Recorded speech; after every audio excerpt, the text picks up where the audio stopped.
This is Rome. Beautiful architecture. It has a government, one of the strongest empires to ever exist. But how did we get here? This is the rise and fall of Rome, I guess. It all started when two random kids got abandoned. Apparently a wolf finds them and raised them. Fast forward 18 years later, Romulus. What if I build a city here? Remus. Yeah, but this location sucks. Romulus. No it doesn't.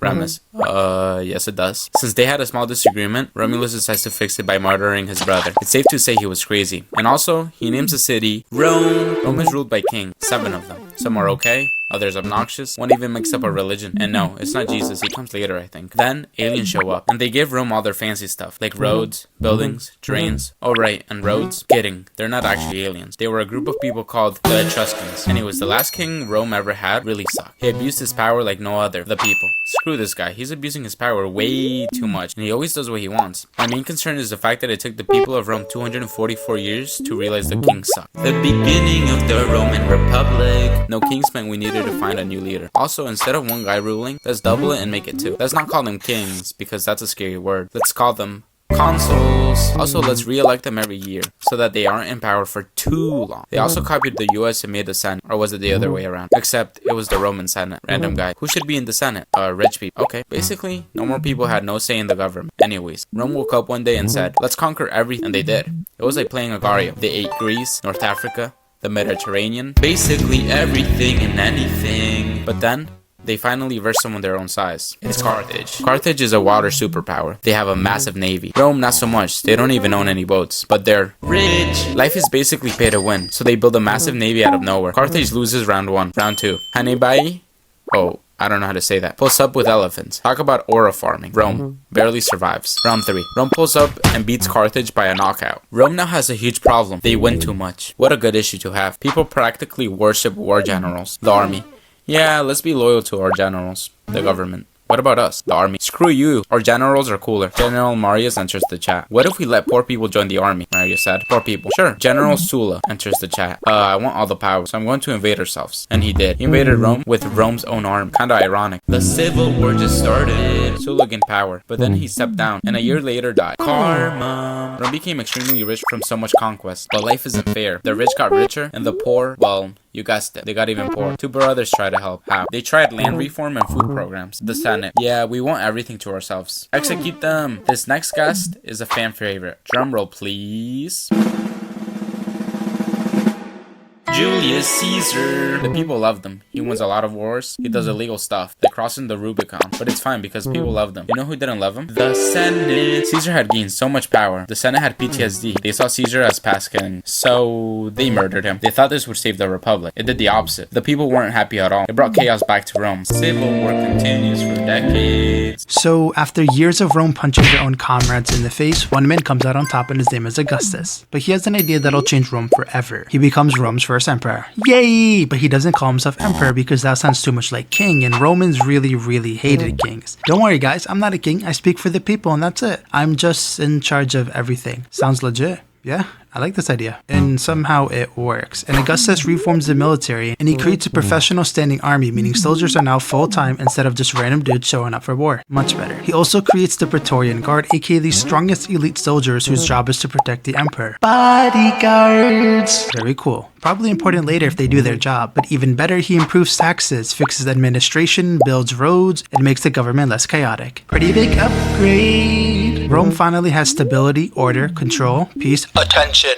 Mormiriam solirkian quam letesiam asepsiet. I found Rome a city of brick and left it a city of marble. Anything in a different language sounds better than English. And life can't get any better. Then Augustus dies. Then life gets worse. But the emperor he built keeps going up and up and up, and things get really good. The Romans are in so much peace that they call this period the Pax Romana, which lasts nearly 200 years, and that's a long time for an emperor not to get attacked. Well, because Rome already attacked everyone beside them. Now, it's the golden age. age. Trade, roads, ships moving goods across the Mediterranean, the Mediterranean Sea. Food, silk, spices, gold, wine. Everybody's buying stuff. Rome also builds a ridiculous amount of infrastructure, such as aqueducts bringing fresh water into cities, bathhouses, temples, and of course, amphitheaters,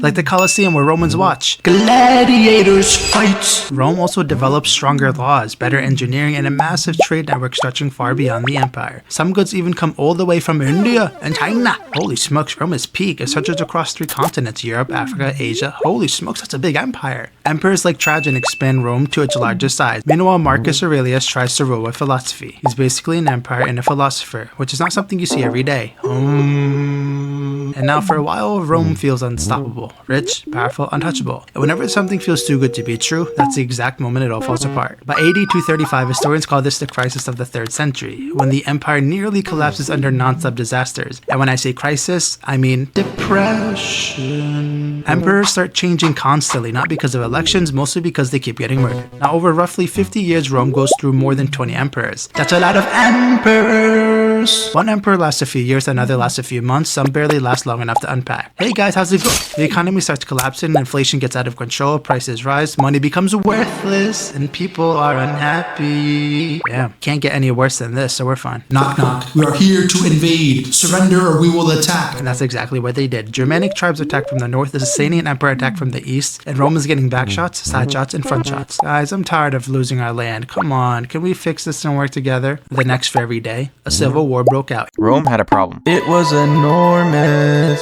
Britain, Egypt, Spain, the Balkans, North Africa. At this point, Rome was more a continent than it was a country, and they were all sharing a government. Every few years, someone declares themselves emperor, and everyone else disagrees. I have an idea. I don't know, they're usually dangerous. Let's split the workload. Instead of 1 emperor, there are now 4. Galba, Otho, Vitellius, and Vespasian. It's a group project. Somehow it actually helps. The borders become safer, the government works better, and the empire stops falling apart. For now. Then Constantine arrives, and after several civil wars, he reunites it. Then he makes a decision that changes history. Christianity. A religion Rome has spent centuries persecuting is now legal. Churches appear, the religion spreads, and Rome starts looking very different. Then Constantine builds a new capital, Constantinople, a city sitting between continents, trade routes, and just about everything important. This place has potential. Now Rome has reinvented itself, but the hard part is keeping it together. The barbarians are coming. Keeping it together turns out to be very difficult. Far beyond Rome's borders, the Huns start moving west, and then suddenly, everyone else starts moving too, including this one group called the Goths. Can we come in? Sure. Rome should have asked more questions. The Goths are mistreated, get angry, revolt, and in 378 AD,